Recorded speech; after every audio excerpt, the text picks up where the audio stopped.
katere stvari se fokusirajo vodilni v industriji? Zanimiva pa je tokenizacija, ker ti trgi, ki se lahko tokenizirajo, so res gromozanski. Recimo trg nepremičnin 393 tisoč milijard dolarjev, trg obveznic okoli 130 tisoč milijard in prav tako delniški trg ravno tako velik, plus vse ostalo. Dotaknimo se še malce bolje zlata in srebra. Vemo, da so cene dosegle rekorde. Ja, v bistvu me bi mogla vprašati, kaj se je pa zlatom 10 let nazaj dogajalo. Mislim, da je zlato zamujalo svojo rastjo in potem je zlato potrebovalo kar 11 let, da sem v bistvu z investicijo prišel nazaj na nulo. Zanimive so cene nepremičnin, v zadnjih 15 letih v Sloveniji, če gledamo v fiat valutah, recimo v dolarjih pa v evrih, so se podražile za 50% praktično. Pa gledamo recimo v zlatu, so se pa pocenile za 50%. In to kaže res to hitro razvrednotenje. Ko si zlato raste, vse raste, kaj pa se dogaja s kriptotrgom? V tem ciklu je kriptotrg drugačen, kot je bil v prejšnjih. Torej misliš, da se bo ta cikl podaljšal? Ni več to gonilo, da bojo zdaj ti projekti pa kar rastli. Torej smo v neki fazi, kjer so pa zdaj že tudi potrebni rezultati v realnem svetu. Kako vidva vidita trenutno stanje na trgu?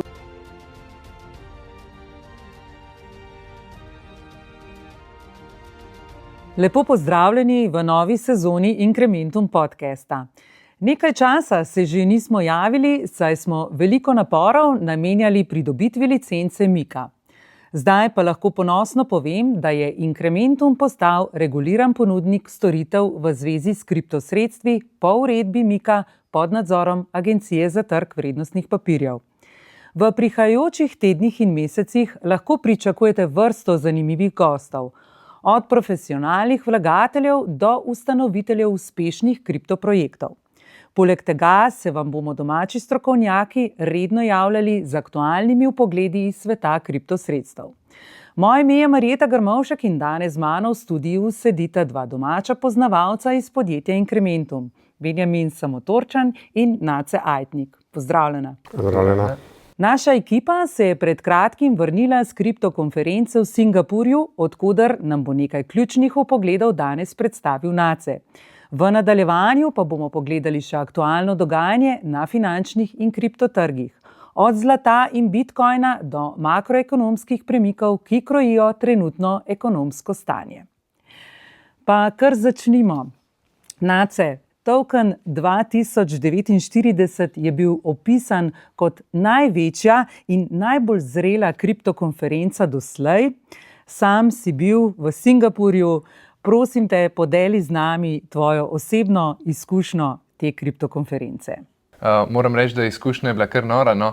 Tudi zame je bil mogoče skoraj da šok, ampak bi bil neumen, da ne bi izkoristil te priložnosti. 13.000 kilometrov stran smo odpotovali, kar nekaj ur je trajala ta pot in je bila tudi precej naporna, ampak definitivno vredna.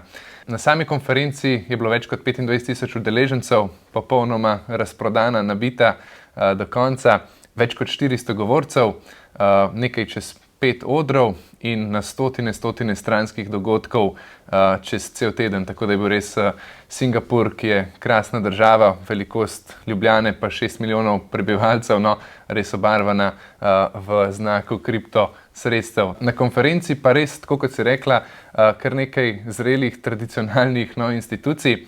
Fidelity Investments, ki upravljajo več kot 6.000 milijard dolarjev sredstev, Goldman Sachs, se pravi investicijska banka, ki tudi upravlja več kot 3.000 milijard sredstev, potem CME Group, ena izmed večjih borzno-posredniških hiš na svetu, konec koncev Robinhood je bil prisoten, fintech, novi velikan, ki je pred kratkim kupil Bitstamp, potem pa tudi PayPal in pa drugi. Pa tudi kar nekaj znanih obrazov, konec koncev.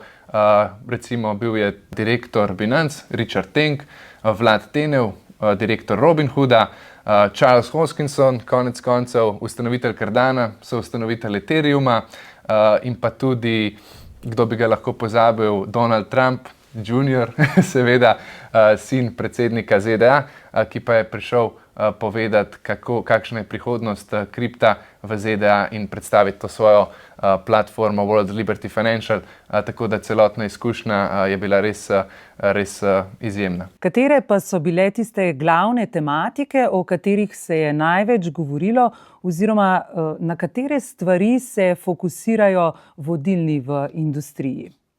Jaz bi rekel, da so se tekom konference vseh teh pogovorov nekako 4 glavne tematike izpostavile. Prva je definitivno tokenizacija, se konec koncev tudi ime konference, ne token, tokenizacija realnih sredstev, potem definitivno stabilni kovanci, ena izmed rdečih niti same konference, poleg tega pa še umetna inteligenca, decentralizirana umetna inteligenca in pa kvantna varnost. Na kratko, tokenizacija je praktično pomeni nekako digitalizacijo, prenos, zapis samega premoženja iz realnega sveta na blockchain. To se naredi preko raznih ponudnikov, ampak praktično lahko karkoli od delnic do obveznic, do nepremičnin, umetnin, česarkoli, kar ima vrednost, praktično zapiše v obliki digitalnih žetonov, tokenov na blockchain in tam predstavlja to vrednost, kar pa seveda močno dvigne likvidnost samega tega premoženja, likvidnost, preglednost in pa dostopnost. No, to je nekaj glavno. Zanimiva pa je tokenizacija, ker ti trgi, ki se lahko tokenizirajo, v teoriji so res gromozanski. Recimo trg nepremičnin 393 tisoč milijard dolarjev vreden, trg obveznic okoli 130 tisoč milijard in prav tako delniški trg ravno tako velik, plus vse ostalo. No. Tako da to je definitivno tista tematika, ki je bila glavna na konferenci. Pa gre tukaj za neko trendi kripto tematiko, ki bo čez čas izzvenela, ali se dejansko resno govori o njej? Tisti, ki so govorili o tokenizaciji, niso bili več neke nišne kripto podjetja, ampak res večji akteri, se pravi BlackRock, Fidelity, konec koncev Citibank in pa seveda Robinhood že pilotirajo rešitve na tokenizaciji, na blockchainu, sploh stabilnimi kovanci, tokeniziranimi skladi, tokeniziranimi obveznicami in pa delnicami. Zelo lepo so v bistvu povedali, da če je leta 2022 institucije, če so takrat odkrile kripto, potem je leto 2025 tisto leto, kjer kripto prihaja med mainstream, med institucijami. No? In to je nekako povedal Tim McCourt iz CME Grupa. Zelo dobro je pa to tudi ponazoril v bistvu Tom Lee v svojem govoru. Tom Lee je en izmed bolj poznanih finančnih analitikov iz Wall Streeta in njemu se zdi, da opazuje nek večji prehod finančnega sistema od premika zlatega standarda. No, tako da se mu zdi, da opazuje res neko novost, in Wall Street ne želi pri blockchainu, pri tokenizaciji biti nek opazovalec, ampak res biti tisti, ki vodi ta razvoj. No. Tako da ne gre za neke manjše zgodbe. Omenil si še umetno inteligenco in kvantno varnost. Kaj pa ste izvedeli o tej tematiki? Umetna inteligenca, zdaj vsi vejo, da je zelo peroča tematika, že zadnje par let, seveda, če pogledamo recimo tudi delniški tehnološki trg, potem nam je hitro jasno, kaj se dogaja na tem področju. Ampak tudi v sferi blockchaina je bilo zelo zanimivo to, da so izpostavili, kako močno vlogo v bistvu bo blockchain imel v prihodnosti reguliranja, v bistvu nadziranja te umetne inteligence. Ker ključno pri umetni inteligenci je, da se uči iz verodostojnih, iz pravilnih informacij in da tudi take naprej deli v internet, v medmrežje, kamorkoli, ker vsi vemo, kaj se dogaja z razvojem umetne inteligence, sploh te videi, ki novi prihajajo, se več ne veš, kaj je realnost, kaj ni, in to bi lahko blockchain nekako zagotovil, da je tukaj v zadnji neka resničnost ali pa dober namen. No. In tako je recimo povedal Mert Mamtez, en glavnih razvijalcev iz Heliusa, ki so en izmed večjih developerjev na Solani, je povedal, da v prihodnosti se njemu celo zdi, da bo blockchain in kripto bolj pomemben kot umetna inteligenca, saj bo to nek vir resnice, podatkov, umetna inteligenca pa bo v bistvu bodo možgani, ki bodo uporabljali to resnico. Tako da toliko o umetni inteligenci. Na tematiko kvantne varnosti pa smo izvedeli to, Se spomnim 6-7, mogoče kakšen mesec več nazaj je bil tisti preplah zaradi kvantnega računalnika, ne, so se začeli spraševati vlagatelji, a je zdaj to ta grožnja, ki bo dešifrirala Bitcoin in ostale kriptovalute, ne, da bodo postale popolnoma neuporabne.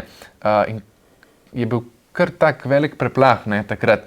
Ampak kar je bilo zanimivo, no, da razvijalci so kar povedali, ja, razumemo, zavedamo se tega, ne, saj to so ljudje, ki razvijajo v vrhuncu tehnologije, ne, in so povedali, ja, se že aktivno pripravljamo kar nekaj časa na morebitno kvantno grožnjo. Tako da to mi je bilo zelo zanimivo, ni bilo nobenega strahu, noben ni bil prestrašen, vsi so povedali, da že razvijajo postkvantne kriptoalgoritme, ne, ki bodo tudi odporni proti raznim kvantnim napadom. Katero od teh tematik pa ti misliš, da je tista bistvena za prihodnost, oziroma katero spremljaš ti? Ja, definitivno tematika, ki jo sam najbolj spremljam, je tokenizacija, ampak katero bom pa zdaj srednje kratkoročno recimo bolj spremljal, so pa definitivno stabilni kovanci. No. Stabilni kovanci so se zdaj utrdili nekako kot ta most med samim kripto in med tradicionalnimi financami, prinašajo neko stabilnost, neko stabilno vrednost v kriptosvet, vedno se lahko umakneš v te stabilne kovance, predvsem pa ponujajo instantni globalen prenos vrednosti, ne, cenejši kot katerikoli drugi ponudniki take storitve tudi, ne, tako da dejansko že vsi tudi večje institucije razmišljajo o izdaji ali pa so že izdale svoj stabilni kovanec. Drug razlog, zakaj pa jih bom spremljal, je pa to, da je sin predsednika ZDA kar zelo jasno na odru povedal, da se njemu zdi, da stabilni kovanci, seveda vezani na ameriški dolar, so tisto orodje, ki bodo nekako zagotovile prevlado in širjenje dolarja in ameriške moči, ameriške finančne moči v svetu v naslednjih letih. No, in zaradi tega tudi on je zelo jasno svojo podporo tem kovancem naznanil.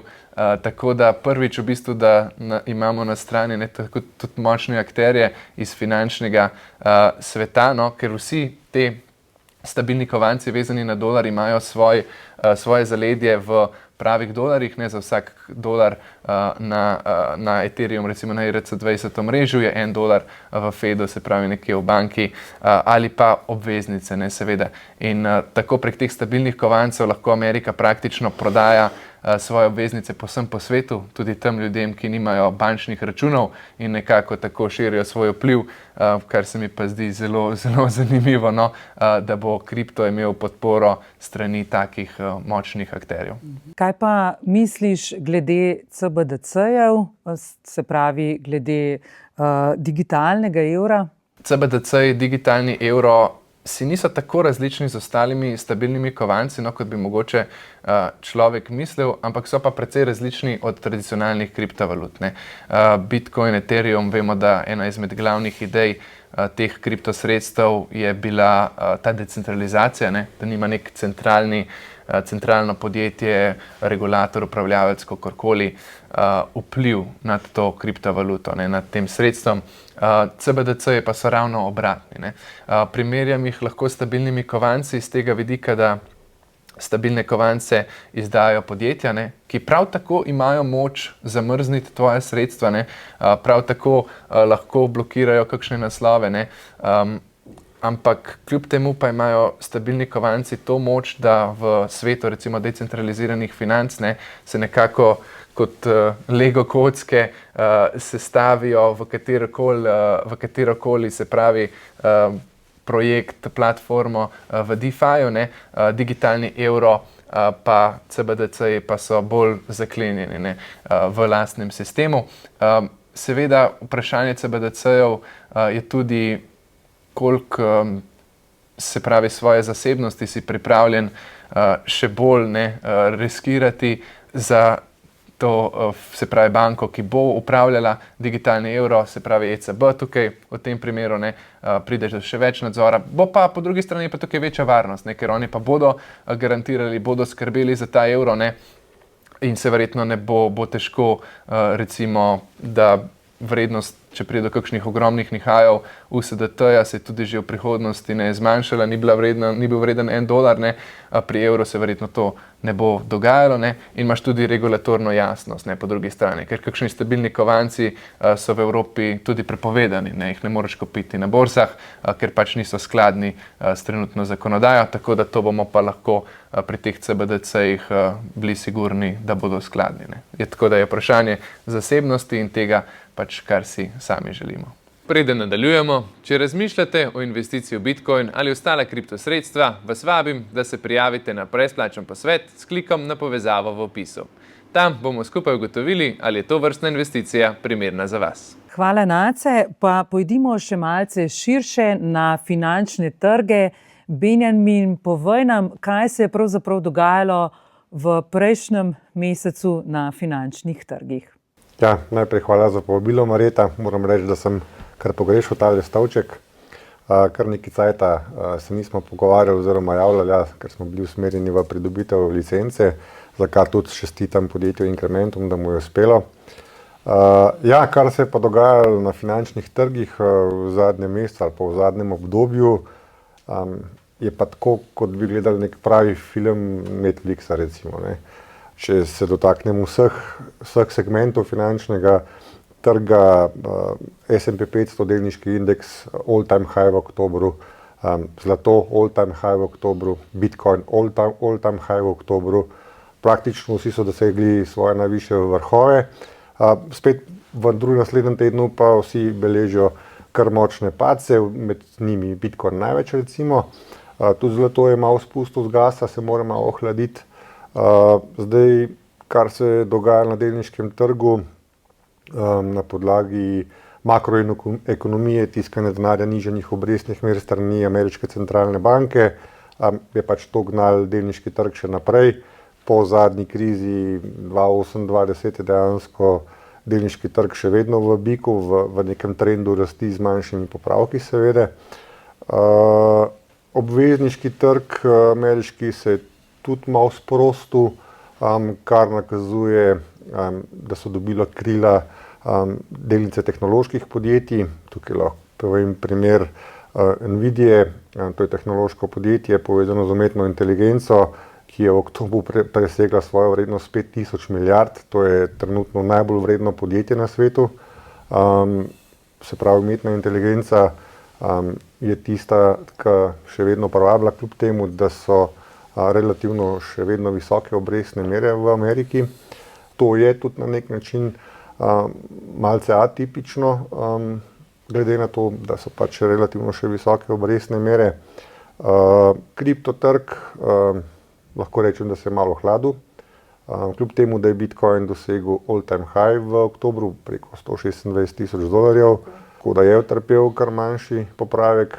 Večji popravek so doživeli še te manjši projekti, kar pa ne pomeni, da je z njimi karkoli narobe. Enostavno več pričakovanja, to bomo naredili za te alternativne projekte, govorim, ne. Ni več to gonilo, da bojo zdaj ti projekti pa kar rastli. Torej smo v neki fazi, predvsem blockchaina, kjer so pa zdaj že tudi potrebni rezultati v realnem svetu. Se pravi, ni več pomembno, da je samo naslov, ne vem, če bo to naredil, ampak so pomembni že tudi rezultati. In zato je treba biti potrpežljiv. Še enkrat, zdaj reči, da bi bilo s trgom ali pa tehnologijo karkoli narobe, samo pač vse rabi svoj čas. Dotaknimo se še malce bolje zlata in srebra. Vemo, da so cene dosegle rekorde, zlato prek $4300, srebro skoraj $55. Benjamin, povej mi, kaj misliš, da stoji za tem valom rasti? Kje pravzaprav v ciklu smo? Je to bežanje zaradi globalne negotovosti ali je za tem kaj drugega? Ja, v bistvu me bi mogla vprašati, kaj se je pa z zlatom 10 let nazaj dogajalo. Mislim, da je zlato zamujal svojo rastjo, vsi smo jo pričakovali, namreč tudi sam sem investitor že od leta 2010 v zlato. Zdaj pa je eksplodiral, se pravi, nekaj cajta se je nabiral, trg se je akumuliral, plus še zunanja oziroma geopolitične razmere, ki so pač naredile trge nestanovitne. Trump svojo politiko vedno zaskrbi, kaj se bo s trgi dogajalo, ker je nepredvidljiv, kaj bo rekel, kako bo rekel. Zadnje smo bili priča s temi carinami za Kitajsko, 100%. Vemo, kakšen je bil zdaj epilog, so se vse lepo dogovorila s kitajskim predsednikom. Tako da, ja, in to vse je voda na mlin zlatu. Tudi centralne banke različnih držav, Kitajska na primer, strašno akumulirajo oziroma kopičijo svoje devizne rezerve v zlatu, in to seveda tudi vpliva na rast zlata. In ko centralne banke povečujejo svoje nakupe, se pravi zlata, daje občutek, kot da se izgublja neko zaupanje v fiat valute, v dolar, in to je strah zbujajoče, bomo rekel, za male vlagatelje. Ja, in vse to so razlogi, da je zlato danes tam, kjer je. Jaz mislim, da zamuja. Koliko bo še zrastel, do kje bo zrastel, ne vem. Vsekakor je zlato dolgoročna naložba in je ohranjevalec realne vrednosti. Zakaj pravzaprav so prestrašeni, ko centralne banke kopičijo? Ja, centralne banke s tem dajo občutek, da ni zaupanja v dolar oziroma fiat valute. Res je vse neko negotovo, denar se tiska neomejeno, brez kakršnekoli osnove, in to je v bistvu skrb vzbujajoče, ker taka politika monetarna ne more iti nedogled. Vsi vemo, kaj to povzroča, kaj to prinaša. Po koronskem obdobju smo se na račun tiskanja denarja borili z inflacijo, visoko inflacijo, ki je bila statistična med 10 in 20%, realno bistveno višja. Ja, zanimivo je ta razvrednotenje denarja. Zdaj, ravno par dni nazaj sem bral, da je Amerika dodala še 31 milijard v denarni sistem, ker tako malo injektirala. In to se konstantno dogaja, ljudje pa pač hitro ne opazijo, počasi pa ne.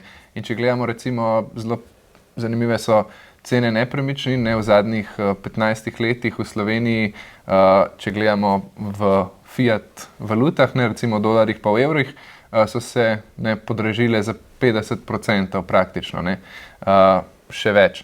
Če pa gledamo recimo v zlatu, so se pa pocenile za 50%. In to kaže res to hitro razvrednotenje tega. Se spomnimo recimo pred korono, dan sem šel na malico za 10 evrov ali pa 11 evrov, pred korono, kakšno leto prej pa 5-6 evrov. Tako da se pa čez čas pa vse opazi, in ljudje zaradi tega tudi izgubljajo zaupanje, in zdaj tudi države, in se zavlečujejo nekako v zlato. Mogoče bo Bitcoin tudi dobil to vlogo, trenutno je še ni. Benjamin, kaj ti misliš? Ja, Bitcoin se tretira kot digitalno zlato, ampak Bitcoin in zlato ne pašeta v isti koš, v smislu, če se lahko zdaj malo laično izrazim, zlato je klasika, tradicija, medtem ko Bitcoin je komaj polnoleten, je na blockchainu, in v bistvu zlato ti daje neko varnost, ohranja realno vrednost, medtem ko Bitcoin, ki je tudi tretiran kot digitalno zlato, pa ti prinaša rast. Tako da tukaj je ta razlika. Tako kot sem že rekel, tudi sam sem investitor v zlato, in seveda tudi v kripto. Pa če zdaj naredim neko primerjavo, investicijo v zlato ali pa investicijo v kripto, sam sem investiral v zlato leta 2010, cena unče je bila takrat $2016. Malo je še šlo gor, malo dol, tako nič ni bilo pa neke večje rasti, do leta 2013, ko je zlato doživel kar konkreten popravek. V 2 dneh je padel za 55%, se pravi, unča je bila $986, tukaj nekje, se pravi, konkreten padec. In potem je zlato potrebovalo kar 11 let, da sem v bistvu z investicijo prišel nazaj na nulo. Se pravi, 11 let je zlato nekako životarilo, plavalo med 1300-1500, za eno unčo govorim. No, v letu 2023 je pa zlato začelo, se pravi, smo prišli nazaj na 2000, pa potem iz 2000 na 4300, mislim, da bo tudi 4400, največ unča. Zdaj se je malo nazaj potegnilo, ampak nič dosti. Ja, ampak če pa gledam investicijo, ne, se pravi, če sem investiral v zlato, ki je bila unča 2016, pa zdaj na najvišji točki recimo prodal, je bilo to dobrih 100% donosa. Ne. Zdaj moramo biti realni, kaj investicija v zlato pomeni. Ne.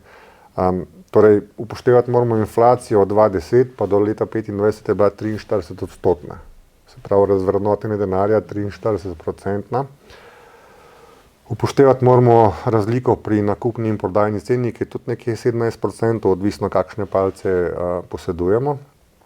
In če to zdaj odštejemo od tega donosa, ki sem ga naredil, je moja investicija oplemenita na nekje 47% neto. 47% v 15 letih je pa koliko povprečno na vsako leto, si pa lahko priračunate. Medtem ko, če bi investiral 20 v Bitcoin, pa nisem žal, čeprav so me vabili, da bi investiral, ampak enostavno nisem bil dovolj vizionarski, da bi videl toliko naprej. Sem pa 2015 investiral, oziroma 2016 v Bitcoin, in če primerjam investicijo zlata ali pa Bitcoina, imam od 2016 do recimo zdaj 2025, pa recimo v 10 letih, 10 000-kratno povečanje vložka. To je razlika. Ne? To je razlika. Drugače funkcija zlata pa srebra kot ohranjevalca realne vrednosti oziroma digitalno zlato Bitcoin, oba sta omejena, zlata ne delajo, ampak ga izkopavajo, vedno več je treba investirati, da se zlato izkoplje. Bitcoin se tudi rudari, sicer digitalno, ampak ga je tudi omejena količina, s tem, da se ponudba vsake 4 leta zaradi halvinga prepolovi. Zdaj, če se bi ponudba zlata lahko prepolovila, bi bilo to tudi za zlato zanimivo, ampak ne, zlato pač izkopavajo in ga prodajajo, kupujejo. Bitcoin ima pa vsake 4 leta še ponudbo znižano za 50%, tako da vemo, kaj se zgodi na trgu, če je povpraševanje enako, pa ponudba pa manjša. Torej, ima Bitcoin tudi še potenciala. Zdaj, tuji analitiki, bivši predsednik Binance, največje kriptomenjalnice na svetu, Sizu, on pravi, da bo Bitcoin oziroma tržna kapitalizacija Bitcoina nekoč dosegla tržno kapitalizacijo zlata. Če to zdaj damo malo številke, tržna kapitalizacija zlata ta trenutek je nekje 27 000 milijard, tržna kapitalizacija Bitcoina ta trenutek pa nekje 2000 milijard. Torej, če Bitcoin doseže tržno kapitalizacijo zlata, pol vemo, koliko je še prostora za digitalno zlato, Bitcoin. Torej, delnice raste, rekel si, zlato raste, vse raste. Kaj pa se dogaja s kriptotrgom? Prepričana sem, da sam zelo, zelo natančno spremljaš tudi zgodovino, tako da podeli te informacije z nami. Bitcoin je v oktobru dosegel svojo najvišjo vrednost. Trgovalci so prepoznali, da je big zaril z nogami in da bo to zdaj šlo v nadaljnjo rast, na nove rekorde, vendar so bila pričakovanja prevelika. Zdaj, 14 dni nazaj smo bili priča črnemu labodu, se pravi neki nepričakovani negativni reakciji, in priča smo bili največji likvidaciji, likvidiranih je bilo nekaj več kot 20 oziroma 19 milijard strani trgovalcev. Kaj to pomeni, da tisti, ki trgujejo predvsem tudi z vzvodi, se pravi za izposojenim denarjem, so izgubili vse v parih sekundah oziroma parih minutah. Zakaj je prišlo do tega? To ni nič, kar še ne bi videli. Ena taka podobna zadeva, sicer ne toliko močna, se je zgodila recimo leta 2020, ko je bila razglašena epidemija koronavirusa. Enako, črni labod, takrat so delnice, zlato in kripto največ, v parih urah beležile enormne padce, se potem stiskane denarja zelo hitro nazaj pobrali, tako da mesec po je konsolidirali in smo bili nazaj na nivojih pred padcem. Tudi zdaj lahko pričakujemo enako, se pravi zdaj je na kripto prisoten največji strah. Največji strah, v bistvu sta se izoblikovala dva kempa. Eden, ki pač govori, da gre kripto v medvedji trend, da greš samo še dol.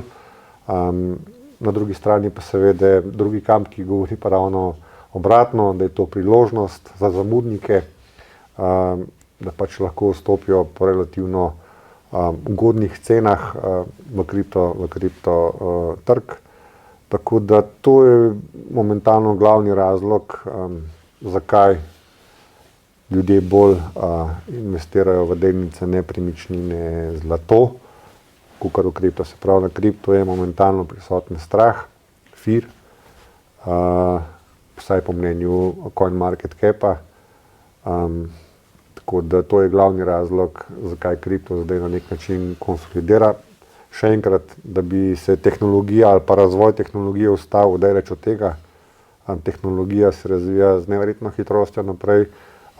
Dokaz je NACE, Singapur, 25,000 ljudi, tokenizacija, noro, kar se dogaja in prenos realnih assetov na blockchain. Ja. To si niti ne predstavljati ne znamo, kakšen potencial je to. Mogoče, če lahko še tukaj dodam, glede tega samega dogodka, je bilo zelo zanimivo, ne, ta 4-letni cikl kriptotrga, ne, ki se je ponavadi dogajal. Imeli smo tiste dva, mogoče celo tiste dve sunkovite rasti in takrat so res nekateri zelo dobro izkoristili. Tudi Incrementum je bil takrat na pravem času, na pravem mestu, ker smo videli tudi potencial v tehnologiji.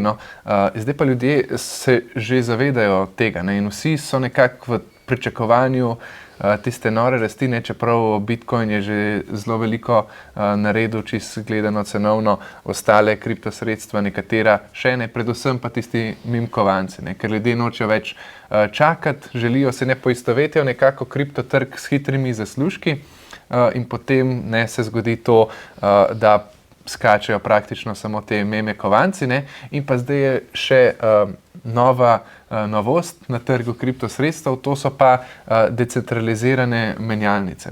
In pred kratkim je to postalo ena izmed popularnejših tematik, nekaterim to rečejo po domače gambling, ker tisti, ki se jim ne da čakati, da se tehnologija razvije, da pristopijo institucije, da pride nov kapital iz tradicionalnih financ, seveda, kot ga napoveduje recimo Standard Chartered in druge večje institucije, si želijo tiste kratkoročne, hitre donose. In kaj se je zgodilo zdaj? Teh novih menjalnic je Mara morje, Binance je naredil svojega, se zato tudi ta BNB kovanc tako poskočil, Aster, Lighter, Hyperliquid, to so vse nove kriptovalute in pa tudi menjalnice, ki so v zadnjem letu praktično zrasle med top 50 in top 10 skoraj, Hyperliquid, in tam se pa stavi na tiste rasti, na tiste padce, tako kot na tradicionalnih borzah, ampak praktično na steroidih. Dostop do teh je zelo lahek, prek spletnih platform, kdorkoli si lahko naredi tisti kratek KYC in potem že lahko staviš na padec, na rast kriptotrga, pa ne z sam svojim denarjem, ampak z 10-kratnikom svojega denarja, se pravi z vzvodom, z leveragem, 10-kratnikom. To kar naenkrat, zdaj naša borza ponuja 10-kratnik vzvoda, poberemo za to pa toliko provizij, tako oni itak zmagajo, nam je vseeno za te trgovalce. Zdaj druga borza, mi bomo dali 20-kratni vzvod, da se bo k nam trgovanje predstavljalo.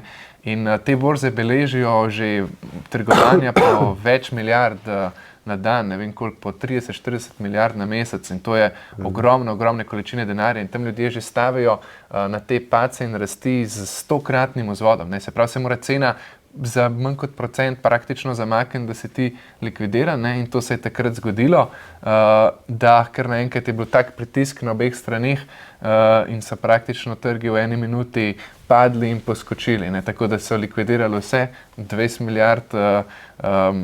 milijard se pravi kapitala je praktično, so bili likvidirani, izginilo, no, iz trgov dejanskih, ne, tokrat in tudi veliko trgovalcev je takrat popolnoma izgubilo upanje nad kriptotrgom, ne, to so leta in leta gradili, potem pa v enem momentu praktično izgubili vse, no, in ljudje so tudi takrat izgubili nekako zaupanje, ne, v ta trg, ko vidiš, se nekateri pravijo manipulacije strani velikih, nekateri pač, da je bil kriv tle vzvod, ampak ja, trenutno je neko pomanjkanje zaupanja, ne, razlog je pa v tem gamblingu, po domače povedano. Tako obstajajo ljudje, ki so zares uspešni, a ne v tradanju, ampak je to dejansko. Če lahko tukaj sam še nekaj dodam, Nacija, ki si omenil cikle, veliko ljudi, investitorjev me sprašuje za kriptocikl. Zadnji cikli so bili nekje časovno ovrednoteni na 4 leta in zdaj teče 4. leto trenutnega cikla in veliko vprašanj dobivam. Ki naj bi šel v koncu? Tako, se pravi, zadnji 3 meseci so bili tisti najbolj donosni, vendar moram reči, da v tem ciklu je kriptotrg drugačen, kot je bil v prejšnjih. Trg je reguliran v Evropi strani Evropske centralne banke oziroma zakonodaja MiCA. Vzhod Azije ima tudi reguliran trg, že Amerika malce zaostaja na tem področju, ampak tudi v Ameriki bo in institucije so zraven, veliki vlagatelji, banke, korporacije, skladi, ETF-i se odpirajo. V prejšnjem ciklu ni bilo ETF-ov odobrenih na Bitcoin, Ethereum, zdaj tudi na Solanu, že po uradnih podatkih, ne. Tako da to je drugače v tem ciklu. Torej misliš, da se bo ta cikl podaljšal? Podaljšal ali ne, to pač ne vem, še zmeri je v nekih gabaritih, ki bi se lahko nanašal na zgodovino, da se bo zdaj zgodovinsko isto zgodilo, ne. Se pravi, oktober, november, december, ki pravijo za kripto, ne. Čeprav oktober je bil pač negativen za kripto, ne, če se je negativno zaključil. Se je tudi že v zgodovini, leta 2018 je bilo tako. Tako da kaj se bo dogajalo s ciklom, kako se bo, ne vem, eni pravijo tudi, da lahko vstopimo v supercikl, da se to lahko razleže tako kot delniški trg, se pravi po tisti finančni gospodarski krizi 2008-2010 je dejansko delniški trg še vedno v bikovskem trendu. Zakaj?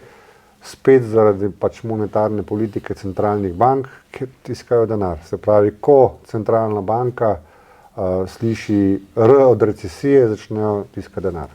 In v bistvu vsako krizo rešujejo na ta način, da pač dajo nov denar na trg, kar pa pomeni, da razvrednotijo valuto in inflacija je pač posledica, ne še enkrat.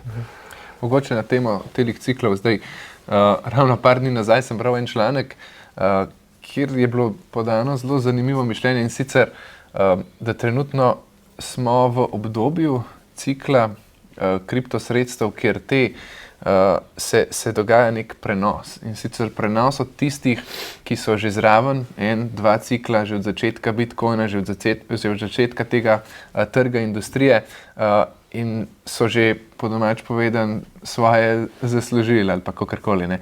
In zdaj z ETF-i, z institucijami, z vsemi temi derivati, s tradicionalnimi financami, ki vstopajo, se dogaja nek prenos denarja, kapitala od teh, ki so bili zraven v začetku rasti, ne, od rojstva praktično kriptotrga, zdaj v ta tradicionalni svet financ, ne, in to ne bi se zgodilo pri vsakem finančnem trgu, ko postaja resen, ne, se pravi, ta prenos iz neke nišne skupine v praktično širni svet, ne, in to smo tudi slišali na tokenu, ki je Charles Hoskinson, ustanovitelj Cardana, recimo zelo jasno povedal, da zdaj, zdaj smo zmagali. On je prišel in je rekel, nismo več nišno kripto skupnost, ne, poglejte nas, poglejte tole krasno konferenco tlele zraven, ne, praktično sedijo predstavniki najmočnejših finančnih firm, ne, zdaj smo zmagali, kako se bomo pa zdaj vedeli, ko smo zmagali, ne.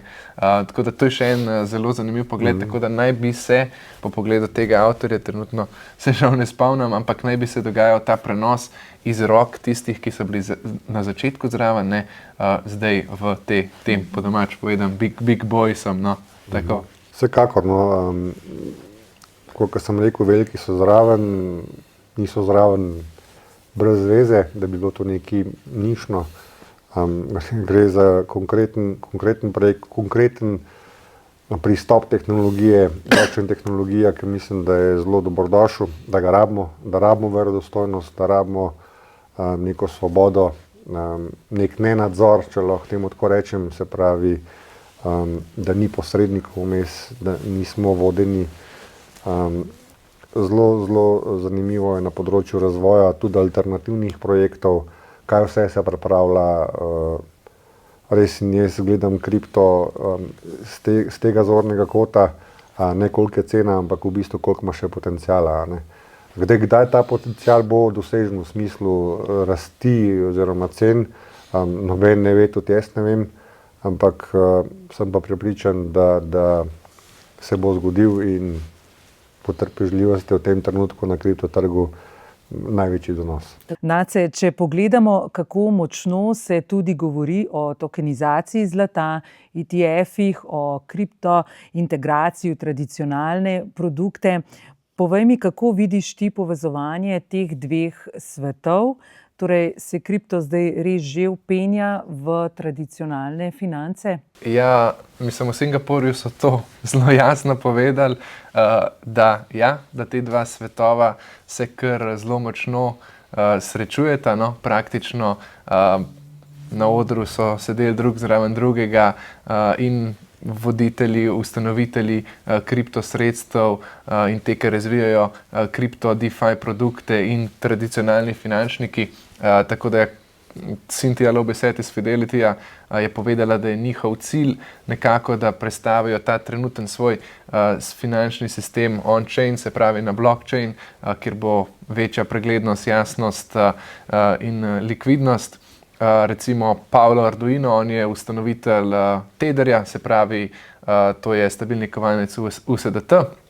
On je povedal, da je recimo zelo zanimiv projekt za njega tokenizirano zlato, no? Tako da če si bolj vešč teh digitalnih produktov, ne, in si ne želiš še iti ukvarjati s kupovanjem zlata z velikim spredom, ne, se pravi, vsem tem lahko kupiš samo digitalno, se pravi tokenizirano predstavo zlata in ga lepo dodaš zraven ostalim tokenom v svojo denarnico.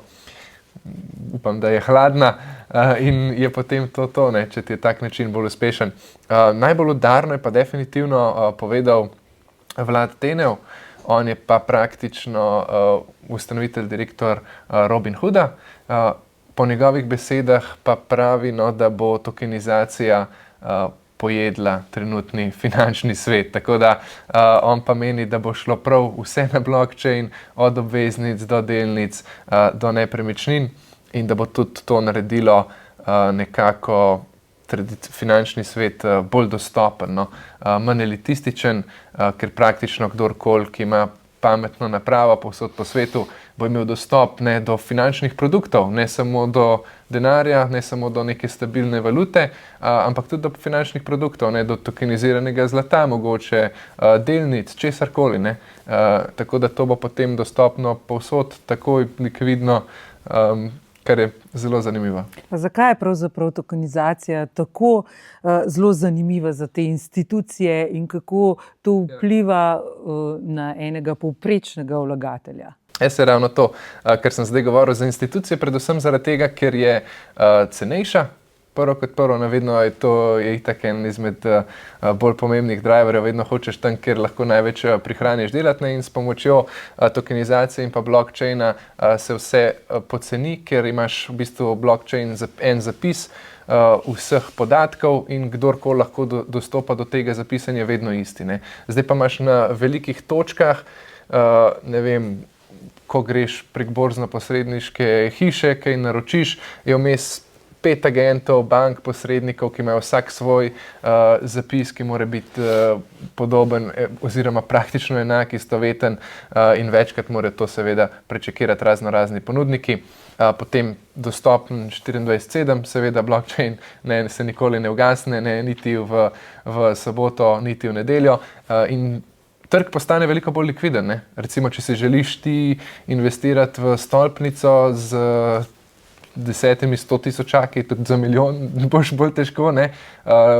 Boš lahko, ne? Če se bo nepremičnina tokenizirala, potem lahko za 10 tisoč recimo kupiš delež v nepremičnini, ne? In se zagotavlja precej velika likvidnost in pa to, ne, kar sva govorila, znižuje elitističnost tega finančnega sistema. Ne? Se pravi, še kar nekaj milijard ljudi na svetu, ki nima dostopa do bančnega sistema in to je ravno cilj vlada Teneva iz Robin Hooda, da vsem da ta dostop do finančnih produktov, da ni to le za enega in na konferenci smo imeli kar nekaj pričevanj ljudi, ki pač živijo v državah, ki imajo hiperinflacijo, v kakšni severni, v Južni Ameriki recimo, ne, uporabljajo stabilne kovance za plačilo, pošiljajo stabilne kovance, jih zaklenijo v razne decentralizirane sisteme, zato da služijo obrestne mere, ne, kar za njih predstavlja kar lep donos. Ne.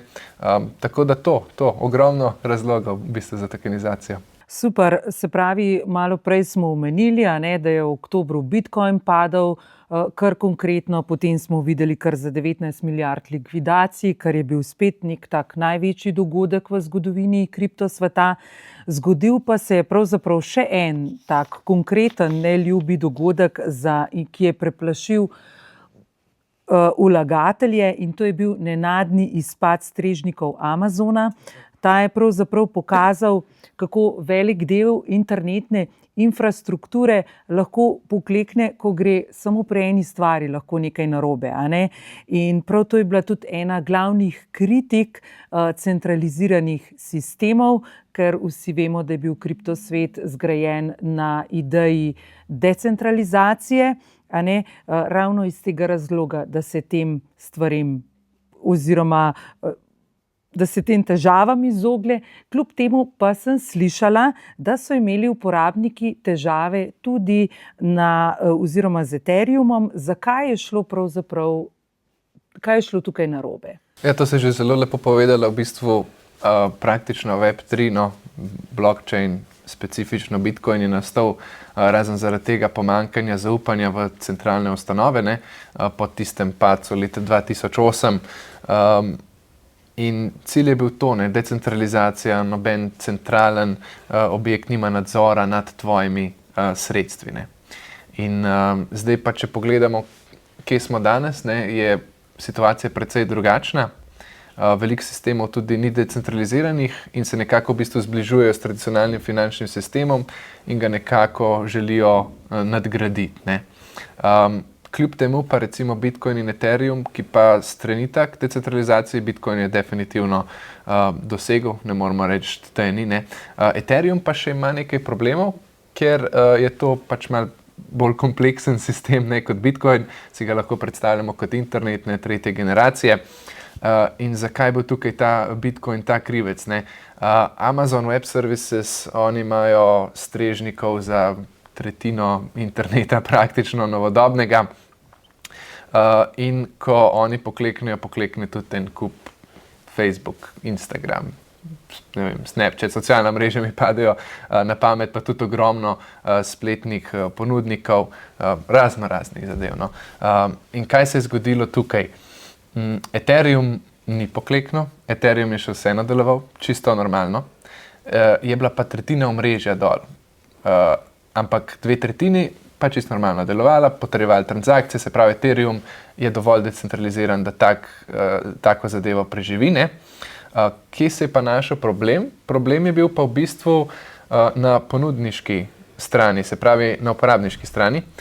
Se pravi borze so bile nedostopne, decentralizirane aplikacije niso delale, tudi walleti konec koncev, denarnice, ker oni pa uporabljajo nekako te centralizirane strežnike za svoje storitve, ne? In recimo MetaMask uporablja ponudnika Infura, Alchemy, kakorkoli, ki pa pač gostijo na Amazon Web Services. In ko je Amazon pokleknil, ne, takrat kar naenkrat ni dostopa do menjalnice, ni dostopa do svojega waleta, ne. V bistvu napišeš in ti ne piše napačni podatki, ni sredstev.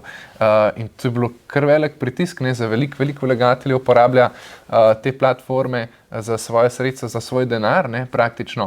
In ko ti nimaš dostopa do tega, ni dober občutek, ne.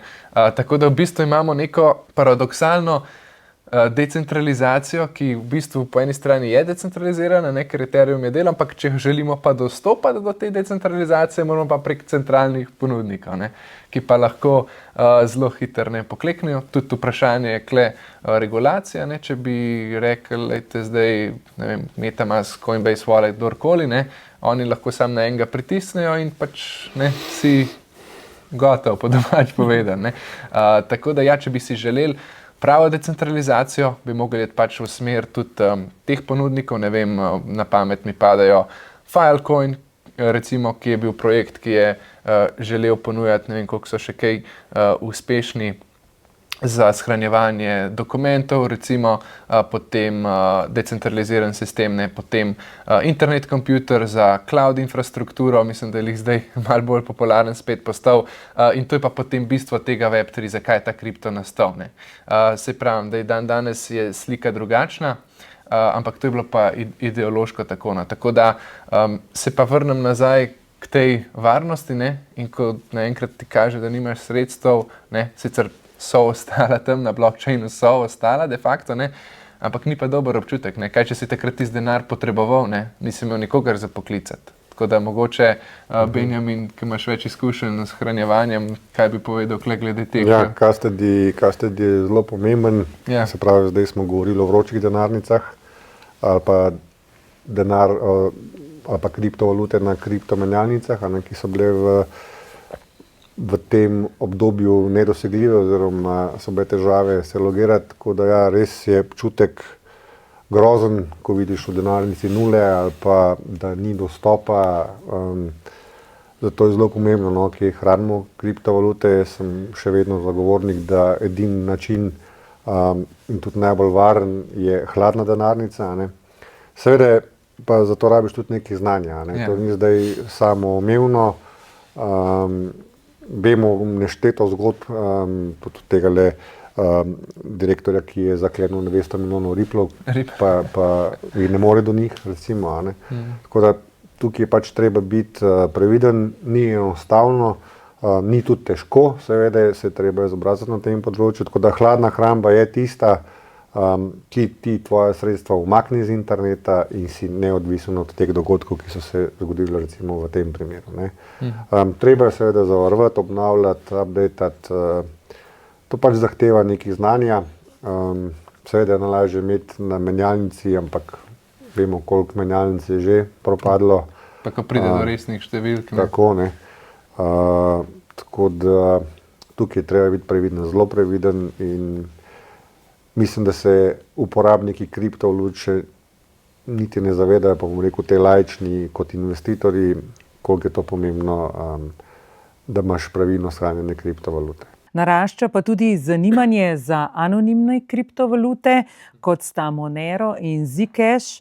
Nace, kaj je razlog za tem? Kako bodo pravzaprav te kriptovalute našle svoj prostor v današnjem reguliranem prostoru?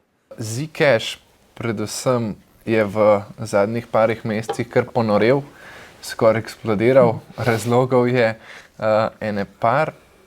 Prvi bi rekel, da je da je Grayscale, en institucionalni ponudnik, ki se tudi s kriptom ukvarjajo, je ponudil sklad Zcasha, tako da je nekako opozoril na to kriptovaluto, ki je po sami ideji podobna Bitcoinu, ampak popolnoma anonimna, ne. In tle tudi lovi tiste, ki jih je Bitcoin malce razočaral mogoče, ne, ker zdaj, če ti hočeš dostopati, ne, do svojega Bitcoina, moraš vedno iti, prej smo omenili te centralizirane ponudnike, ne. kakšne in vedno več je tle te tudi regulacije. Ne. Se pravi, ti kot nek ponudnik, menjalnica, kakorkoli, moraš vedno zdaj že zbirati podatke. Know your customer, se pravi, ime, priimek, osebna, ni da ni to toliko podatkov hranijo, da te skoraj strah, ne, ko to izveš. In ja, iz tega razloga so spet imele preporod nekako te anonimnostne kriptovalute, ne, kar je pač malo zanimivo, malo kontraefekt, ne, sploh Evropska unija, ki tako rada regulira, bolj kot regulirajo, bolj več ljudi, ne, si želi biti anonimnih, ne, kar pa po eni strani je pač tudi nič ni narobe, ne, vedno je bila kritika na kripto, ja, da to je pa zdaj za pranje denarja, gor pa dol, ker prej pa pač se pranje denarja ni dogajalo, ne, pred kriptom. Ampak v glavnem je pa tudi ta, ne, občutek te zasebnosti, ne, ni ga več. Zdaj v tem času greš na internet, vpišeš svojo kartico sem, tja, ena banka, neobanka, drug ponudnik in to je na 100 prostorih, Google Pay, Apple Pay, TapPay, UnPay, posod ne že zahtevajo, da si povezan s financami v internetu. In bolj ko si, bolj si tudi tarča ljudi, ki pač prežijo na internet, ker to je ogromen biznis. Ne? V Sloveniji tudi ogromno milijonov letno zgubimo na ta način, ne, prevar in tega, ker pač finančni podatki kdaj preprosto izginejo, mislim, pobegnejo, po domače povedano, ne, ti si se v eno aplikacijo 5 let nazaj vpisal svoje bančne podatke, dostopal s kartico kakorkoli, ne, in potem oni tega ne updateajo nekako varnosti, ne, in kar naenkrat krijo tvoji podatki, ukrade jih hacker in potem postaneš tarča, ne.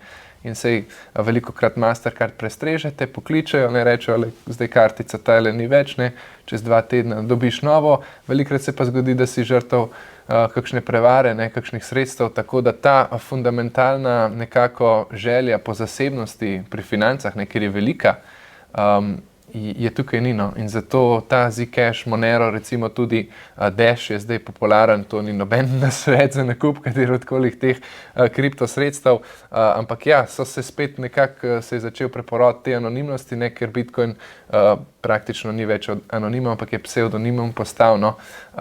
Tako da, ja, nekako s to regulacijo prihaja tudi želja po anonimnosti. Benjamin, kaj pa ti praviš, je še prostor za anonimne kovance? Jaz mislim, da ne. Zdaj se, kar se tiče za evropsko področje, tudi azijsko in kasneje tudi ameriško, ko bo trg tudi tam reguliran, za te projekte ne bo prostora. Se pravi, te projekti se bodo preselili na črni internet. Kdor rokuje s črnim internetom, lahko. Podatek, ki govori o tem, če govorimo od Bitcoinovem blockchainu, kjer je povprečno dan preko 1 milijon transakcij, recimo preko Monero ta gre nekje 20.000 transakcij na dan. Tako da to govori o tem razmerju. Zaenkrat je to še dostopno, slej ko prej bo to samo še na črnem internetu, ker menjalnice več ne bodo smele podpirati teh projektov. Evropska unija recimo tako je povedala. To že zdaj vemo, da ne.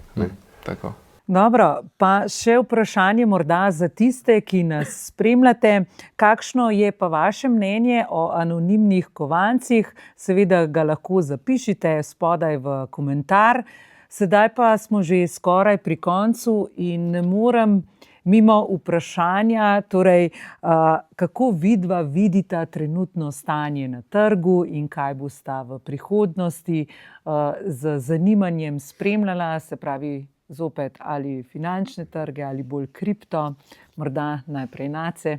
Ja, definitivno stanje na trgu za vlagatelje ni najbolj priljubljeno, no, tisti, ki so že dlje časa noter, sploh v ostalih kovancih, ne, trenutno nismo na najvišji vrednosti tudi tržni kapitalizacije trga, ampak pač gledano zgodovinsko ni to čisto nič posebnega.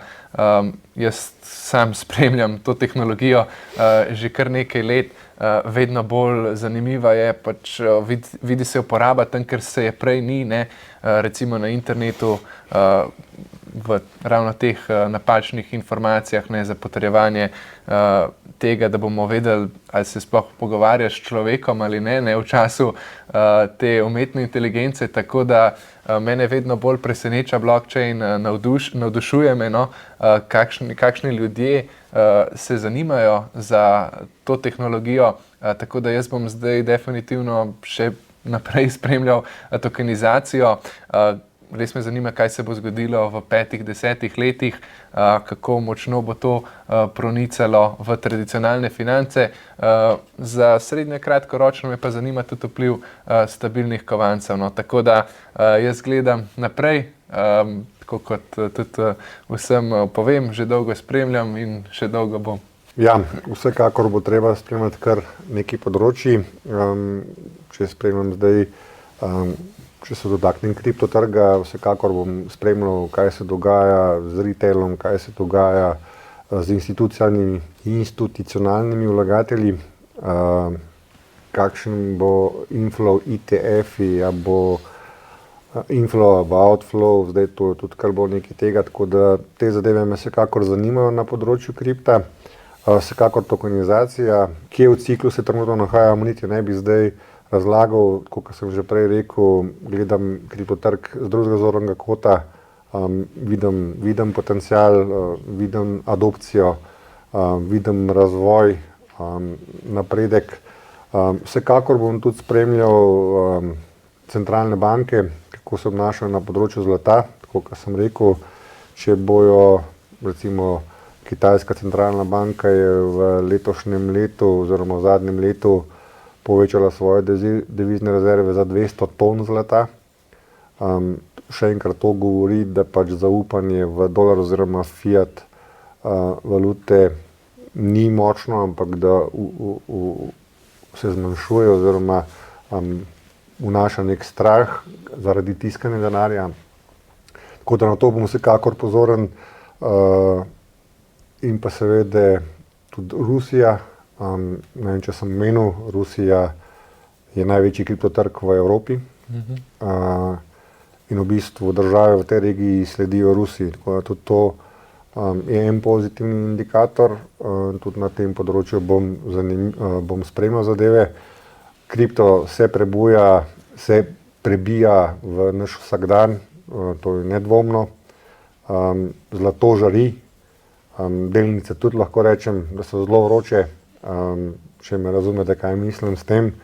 Tako da prihodnost bo za vlagatelje kar zahtevna in potrpežljivi vlagatelji verjamem, da bodo nagrajeni tudi z donosom.